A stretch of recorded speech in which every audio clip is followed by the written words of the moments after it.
back to the Coalition of End YouTube channel. My name is Garrett, and today I'm bringing you a review/thoughts video for The Mandalorian Season 2, Episode 7, entitled The Believer. Once again, spoiler warning. Even though there aren't that many spoilery things in this episode, stuff happened, and I want you to watch the episode, then come back, watch this.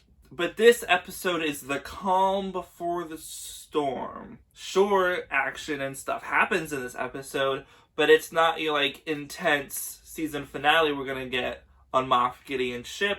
This is more important to be able to find the location of Moff Gideon's ship, which we have to use the help of Bill Burr's character Mayfield so we can get those coordinates, which I didn't even know that was Bill Burr in the first season because I didn't know who Bill Burr was until I watched The King of Staten Island and then his shitty-ass SNL episode this year. But he is fine in this episode. At first you think he's just being an annoying character, but he does bring up a lot of good stuff in this episode. Most importantly, he calls out Din about his belief system with his helmet, because Din accompanies Mayfield to get the coordinates so they can't be in what they're normally wearing, they have to be in the trooper stuff. So he has to take off all of his armor, his helmet, to put other armor and helmet on. And Bill Burr calls him out on that because earlier before we know that the Mandalorians that Din was raised by refused to take off their helmets. So we saw with Bo-Katan, they take off their helmets and he got mad at that. So his beliefs are being called into question. And Bill Burr is like, well, is it that you can't take off your helmet or no one can see your face? Because you did put a different helmet on. I still can't see your face, though. And I was like, that's a very, very good point to bring up. I like this conversation. And then you have a badass action scene on the top of that vehicle. Great. Looks really cool. So we get to the facility that they have to go to, and somebody that Mayfield knew while he was in the Imperial Army might recognize him. So he can't go use his face and get it scanned into the machine. Don't know why it has to get scanned, but it has to because we get to see the Mandalorian's face because he has to go do it so that the Empire now has his face in their scans.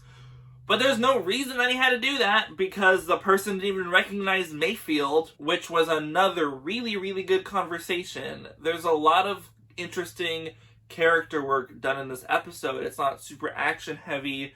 I don't think it's filler to the point that it's boring. I think this is a necessary step to be able to get to where we need to go next. If they just randomly cut from the last episode to us arriving at Moff Gideon's ship, there would have been something we were missing, and this explains that. So now there is work and effort put into finding it to make the journey all the more worth it. I think it would have suffered if we were on Moff Gideon's ship for an entire 2 episodes. It's different last season when we have an entire planet and different places to go on this planet too, but in a ship you're so condensed. There's not a lot you can do, not a lot of different scene variation because everything's going to look the same.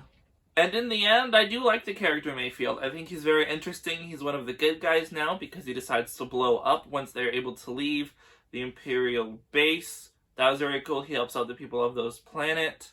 And Mando and Cara Dune decide to let him go, which is very nice of them. That's awesome. Hopefully he maintains his being on the good side and this isn't a mistake that causes us to, get in trouble. But I think the fact that Din put his face into the Empire computer system is gonna fuck us over later on. Maybe it didn't even get sent out to other places considering the whole place got blown up. Perhaps that machine survived. We don't know. I don't think there's a cloud that everything's gonna upload to so that other people in the Empire can see it. I'm not sure if that's what that machine does. But nonetheless, I'm very excited to see what they do. We have 1 more episode left. I'm very, very excited. I think this was a fine episode. It's not its worst, not its best, but it's there. Enough action to keep me interested in what's going on. A lot of character work that's really interesting and intriguing. We didn't have Grogu at all in this episode, so you're missing a little bit of a cutesy element. But it makes sense because we would have to see him be tortured. And he can't really do anything cute in that sense. So yeah, those are my thoughts on Chapter 15 of The Mandalorian, entitled The Believer. What did you think about it? Let me know in the comments down below. If you like this video, give it a like. If you want to see more, hit that red subscribe button and that bell so you get notified when I post new videos, and I'll see y'all in the next video. Bye-bye! I think next week's episode is going to be fucking badass. I can't wait to see it. I am going to be in Orlando for a wedding that the flower shop I work at is doing, so unfortunately that video is going to come a couple days late. Hopefully that's okay. I will work on it as soon as I get back home. So I hope y'all enjoy that episode, and I can't wait to talk to you about it.